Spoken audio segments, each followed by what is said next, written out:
শিক্ষাঙ্গনকে রাজনীতিমুক্ত রাখতে স্থানীয় সরকার নির্বাচনে শিক্ষকদের অংশগ্রহণ নিষিদ্ধ করতে আইন প্রণয়নের আহ্বান জানিয়েছেন শিক্ষামন্ত্রী এহসানুল হক মিলন।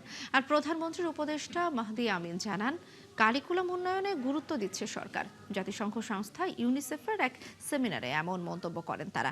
আরও জানাচ্ছেন মাহিলা ইসলাম।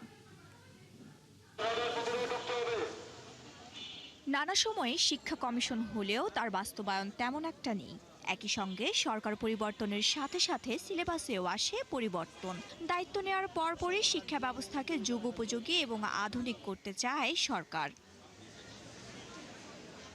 জাতিসংঘ সংস্থা ইউনিসেফের এক সেমিনারে প্রধানমন্ত্রীর একজন উপদেষ্টা জানান, কারিকুলাম ভিত্তিক শিক্ষা ব্যবস্থার উন্নয়নই সরকারের অগ্রাধিকার। কারিকুলামের ডেভেলপমেন্টের কাজ করছি, এক্সট্রা কারিকুলার অ্যাক্টিভিটিজের উপর প্রায়োরিটাইজ করছি, স্পোর্টস এবং কালচারকে আমাদের শিক্ষা ব্যবস্থার অনন্য সংযোজন করছি।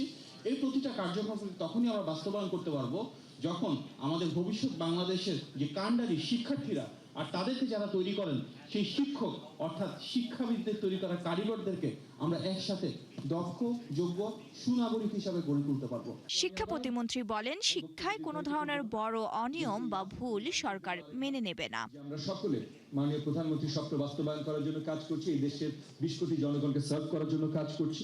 এই কাজে কোনো ভুল ত্রুটি, বড় দাগের ভুল ত্রুটি দেশবাসী মেনে নেবে না, মাননীয় প্রধানমন্ত্রী মেনে নেবেন না।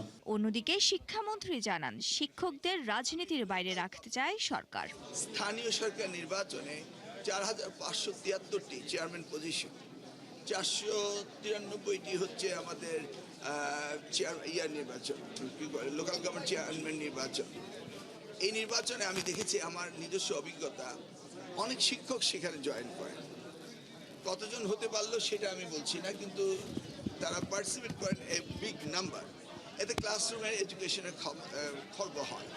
তাই আমি বলছিলাম একটা রেগুলেশন হওয়া উচিত নির্বাচন কমিশনের, যে শিক্ষকরা লোকাল গভর্নমেন্ট নির্বাচনে না যাওয়াটাই ভালো। তিনি আরও জানান, নারী শিক্ষার্থীরা যাতে মাঝ পথে ঝরে না পড়ে সেই লক্ষ্যে সরকার প্রয়োজনীয় পদক্ষেপ নিচ্ছে। অনেকে এবার প্রস্তুতি নিতে পারেনি বিধায় ভাবছি, তবে আমরা এই বিষয়টি গুরুত্ব দিয়ে দেখব। মাহিলা ইসলাম, ৭১, ঢাকা।